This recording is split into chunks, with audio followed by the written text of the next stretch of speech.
Who's there? Oh, it's just you people. I thought you were a sneaking bandit for a moment there.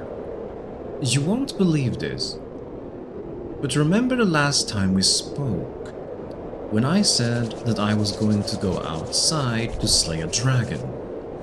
Well, I did. But listen to this. Just as I was draining the soul of this immensely large creature after having had a fierce battle, some bandits decided that it was a good idea and an appropriate time to walk up to me and mug me. Who does that? That is why I thought for sure that they were tracking me down to try to avenge their friends, because of course I killed them. Skyrim is a better place without those absolute buffoons. But it doesn't matter. That is my problem and not yours. Please, come inside. Sit down by the fire and grab yourselves an ale or two. Feel free to take some salted meats as well. My companion never eats those. He tends to only eat sweet rolls, unfortunately. Meanwhile, I'm going to go and prepare the book in question. Let's see, it should be here somewhere. What about this one? On Oblivion? No. Cabin in the Woods. Done that. The Lusty Argonian. What? Why is this here? Here we are. The Doors of Oblivion. Found it. As I mentioned last time, this is another book about Oblivion, written by the apprentice of the previous author, whose name I won't bother trying to pronounce. We are likely to find even more names, though, that we may or may not remember from the previous book. The Doors of Oblivion will be quite a bit longer than the ones we have read thus far. Therefore, it is advised that you sit back and immerse yourself within the story, as I, the narrator, will lead you all through the plot, as well as the perspectives of 𝕱𝖈𝖎𝖆𝖑𝖘's The Doors of Oblivion. Here we go. When thou enterest into oblivion, oblivion entereth into thee. 𝕨𝕱𝖆𝖎𝖆𝖑𝖘. The greatest mage who ever lived was my master, 𝕨𝖆𝖎𝖆𝖑𝖘. You have heard of him as the author of the book on Oblivion. Yes, we have. The standard text for all on matters Daedric. Despite many entreaties over the years, he refused to update his classic book with his new discoveries and theories, because he found that the more one delves into these realms, the less certain one is. He did not want to conjecture, he wanted facts. For decades before and after the publication of On Oblivion, Senna's compiled a vast personal library on the subject of Oblivion, the home of the Daedra. He divided his time between this research and personal magical growth, on the assumption that should he succeed in finding a way into the dangerous world beyond and behind ours, he would need much power to wander its dark paths. 12 years before Senna's began the journey he had prepared his life to make, he hired me as his assistant. I possessed 3 attributes he required for the position. I was young and eager to help without question. I could read any book once and memorize its contents, and despite my youth, I was already a master of conjuration. Xenos too was a master of conjuration indeed, a master at all the known and unknown schools. But he did not want to rely on his ability alone in the most perilous of his research. In an underground vault, he summoned Daedra to interview them on their native land. And for that, he needed another conjurer to make certain they came, were bound, and were sent away again without incident. I will never forget that vault, not for its look, which was plain and unadorned, but for what you couldn't see. There were scents that lingered long after the summoned creatures had left. Flowers and sulfur, sex and decay, power and madness. They haunt me still to this very day. Conjuration, for the layman unacquainted with its workings, connects the caster's mind with that of the summoned. It's a tenuous link, meant only to lure, hold, and dismiss. But in the hands of a master, it can be much stronger. The 𝕱𝖔𝖑𝖑𝖔𝖕 and the 𝕱𝖈𝖎 can, in the 𝕱𝖈𝖎's case, perhaps I should say, could, connect with the minds of others, and converse miles apart. A skill that is sometimes called telepathy. Over the course of my employment, Xenos and I developed such a link between one another. It was accidental, a result of two powerful conjurers working closely together. But we decided that it would be invaluable should he succeed in traveling to Oblivion, since the denizens of that land could be touched even by the skills of an amateur conjurer. It was possible we could continue to communicate while he was there, so I could record his discoveries. The doors to Oblivion, to use Morian Senna's phrase, are not easily found, and we exhausted many possibilities before we found one where we could hold the key. The 𝕱𝖔𝖑𝖔𝖕 of Artaeum have a place they call the Dreaming Cave, where it is said one can enter the Daedric realms and return. 𝕱𝖔𝖈𝖎, 𝕱𝖈𝖎, 𝕻𝖈𝖎, and many others have been recorded as using this means. But despite many entreaties to the order, we were denied its use. Stellaris, the leader of the order, has told us it has been sealed off for the safety of all. We had hopes of using the ruins of the battle spire to access Oblivion. The Weir Gate still stands, though the old proving grounds of the Imperial Battle Mages itself was shattered some years ago in Jagatharn's time. Sadly, after an exhaustive search through the detritus, we had to conclude that when it was destroyed, all access to the realms beyond, the Soul Cairn, the Shade Perilous, and the Havoc Wellhead had been broken. It was probably for the good, but it frustrated our goal. The reader may have heard of other doors, and he may be assured we attempted to find them all. Some are pure legend, or at any rate not traceable based on the information left behind. There are references in lore to Maruk's Abyss, the Corrington Mirror, the Mantellan Crux, the Crossroads, the Mouth, a riddle of an alchemical formula called Jacinth and Rising Sun, and many other places and objects that are said to be doors, but we could not find. Some exist, but cannot be entered safely.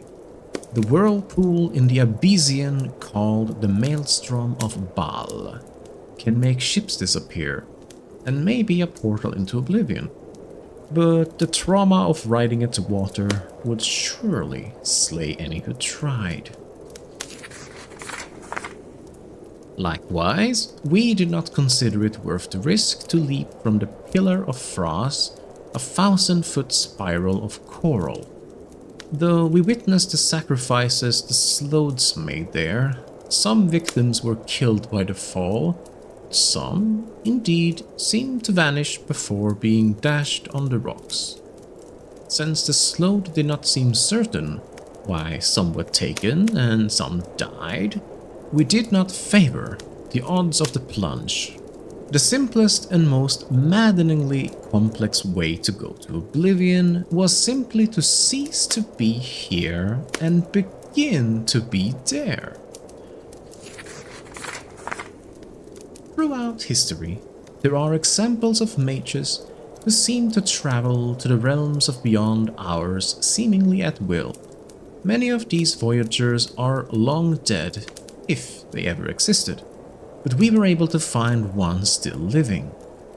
In a tower of 𝕱𝖈𝖎𝖏 on the island of Vvardenfell, in the province of Morrowind, there exists a very old, very reclusive wizard named 𝕱𝖈𝖎𝖏. He was not easy to reach, and he was reluctant to share with Morion Senna's the secret door to oblivion. Fortunately, my master's knowledge of lore impressed 𝕱𝖎𝖏, and he taught him the way. I would be breaking my promise to Senna's and 𝕱𝖎𝖏 to explain the procedure here, and I would not divulge it even if I could. If there is dangerous knowledge to be had, that is it. But I do not reveal too much to say that 𝕱𝖎𝖏's scheme relied on exploiting a series of portals to various realms created by a Telvanni wizard, long missing and presumed dead. Against the disadvantage of this limited number of access points, we weighed the relative reliability and security of passage and considered ourselves fortunate in our informant. Morion Senna's then left this world to begin his exploration. I stayed at the library to transcribe his information and help him with any research he needed. "Dust," he whispered on the first day of his voyage. Despite the inherent dreariness of the word, I could hear his excitement in his voice, echoing in my mind. I can see from one end of the world to the other in a million shades of grey. There is no sky or ground or air, only particles, floating, falling, whirling about me. I must levitate and breathe by magical means. Senna's explored the nebulous land for some time, encountering vaporous creatures and palaces of smoke. Though he never met the prince, we concluded that he was in Ashpit, said to be the home of Malakath, where anguish, betrayal, and broken promises like ash filled the bitter air. "The sky is on fire," I heard him say as he moved on to the next realm. "The ground is sludge, but traversable. I see blackened ruins all around me, like a war was fought here in the distant past. The air is freezing. I cast blooms of warmth all around me, but it still feels like daggers of ice stabbing me in all directions. This was Cold Harbor, where 𝕱𝖆𝖎𝖏 was prince." It appeared to Senna's as if it were a future Nirn under the king of rape, desolate and barren, filled with suffering. I could hear Morion Senna's weep at the images he saw, and shiver at the sight of the imperial palace spattered with blood and excrement. too much beauty, Senas gasped when he went to the next realm. I am half blind.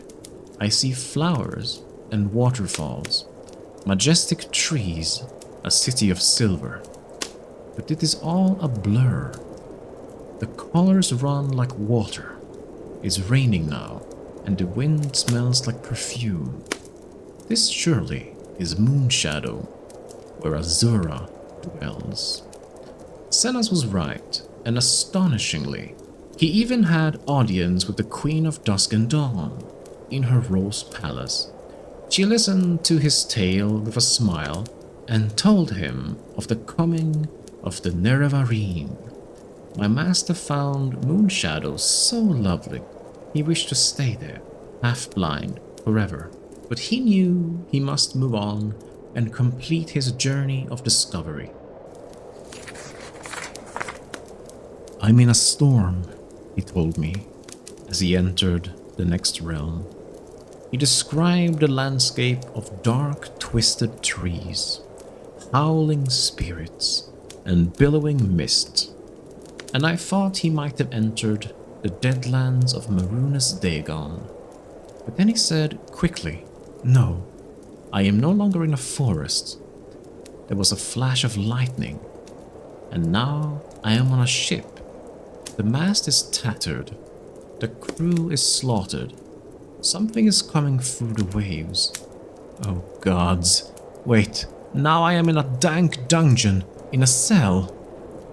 He was not in the Deadlands, but 𝕱𝖑𝖈𝖎, the nightmare realm of Vermina. Every few minutes, there was a flash of lightning, and reality shifted, always to something more horrible and horrifying. A dark castle one moment, den of ravening beasts the next, a moonlit swamp, a coffin where he was buried alive.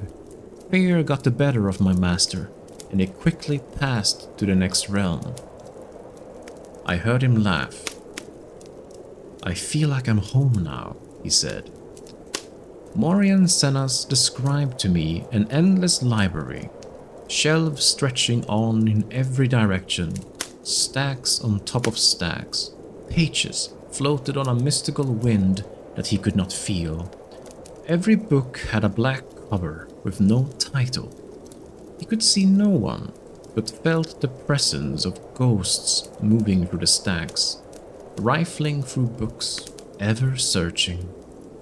It was Apocrypha, the home of 𝕱𝖈𝖎𝖆, where all forbidden knowledge can be found.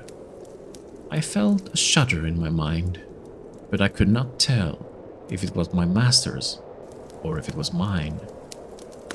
Morian Senas never traveled to another realm that I know of. Throughout his visits to the first 4 realms, my master spoke to me constantly. Upon entering the Apocrypha, he became quieter, as he was lured into the world of research and study. The passions that had controlled his heart while on Nirn. I would frantically try to call to him, but he closed his mind to me. Then he would whisper, "This cannot be. No one would ever guess the truth. I must learn more. I see the world, a last illusion's shimmer. It is crumbling all around us." I would cry back to him, begging him to tell me what was happening, what he was seeing, what he was learning. I even tried using conjuration to summon him, as if he was a 𝕱𝖈𝖎𝖆 himself, but he refused to leave. Morian Senas was lost. I last received a whisper from him 6 months ago. Before then, it had been 5 years, and 3 before that. His thoughts are no longer intelligible in any language. Perhaps he is still in Apocrypha, lost but happy, in a trap he refuses to escape. Perhaps he slipped between the stacks and passed into the madhouse of Sheogorath, losing his sanity forever. I would save him if I could. I would silence his whispers, if I could. The end. Well, as a wise man once said, whoever battles monsters should take care not to become a monster too. For if you stare long enough into the abyss stares back into you. Which sums up this book fairly well. Oblivion is a most curious subject, wouldn't you agree? To the uninitiated, one might think it nothing more than a realm of chaos, where darkness reign and nightmares thrive. But it is far more than that. It is a realm of exquisite complexity, woven from the wills of the 𝕱𝖈 themselves. And the 𝕱𝖈, well, they are creatures unlike any others. Not gods, mind you. Oh, no. The 𝕱𝖈, the ones who shaped our world, they have bound themselves to Mundus. The 𝕱𝖈, on the other hand, remain unchanged, free from the laws that bind mortal existence. They are immortal, insatiable, and very unpredictable. Now, many of you might ask, why do they meddle in our affairs? A fair question, and one with layers. You see, unlike the 𝕱𝖈, who gave themselves to the creation of this world, and now watch from afar, the 𝕱𝖈 are under no such constraints. They are in a way pure, acting only for their own amusement to expand their influence, the realms. This is what makes them so dangerous. They answer to no higher power, no grand cosmic law. But that very danger, that unpredictability, makes them alluring. Mortals, particularly those desperate or hungry for powers, are often tempted to strike deals with these beings, thinking that they can outwit or control them. Power, knowledge, wealth, all of these things are dangled before us. But at what cost, my dear listeners? What price is too high for a taste of Oblivion's gifts?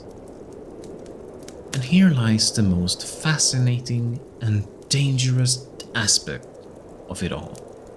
Oblivion, for all its darkness, still offers a choice, or at least the illusion of it. A mortal might think that they are entering a fair deal, a bargain for power. But the 𝕱𝖈, oh, they are cunning. They weave their contracts so finely that not even the wisest mortal can see the trap before it is too late. Once you've entered into one of their pacts, the consequences are inevitable. You become bound to the will of a 𝕱𝖈 prince, a pawn in their endless game. Your soul, perhaps even trapped forever within one of their dark realms.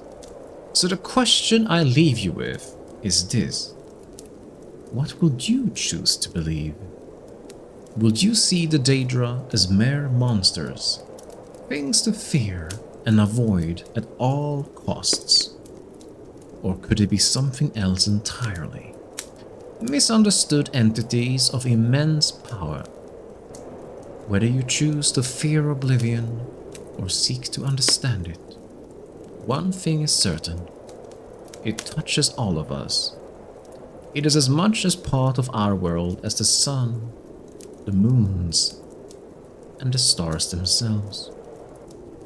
Now then, I have an important meeting with a companion in 𝕱𝖈 tomorrow morning, so I must set out by carriage shortly. Your company was spectacular as always. Please feel free to stay a while longer. Drink to your heart's content. And watch out for those bandits. If they were to come here, well, you can tell them that I've taken up a new hobby. target practice. Inspired by the next book we are going to read, in fact, I hear bandits are quite familiar with taking arrows to the knee. So if that doesn't convince them, feel free to remind them that I am not hiding from them. I'm just busy sharpening my aim. So if they're still eager to meet, they'll find an arrow with their name on it. In any case, tell them I'll see them soon, one way or another, whether I like it or not. Ta-ta.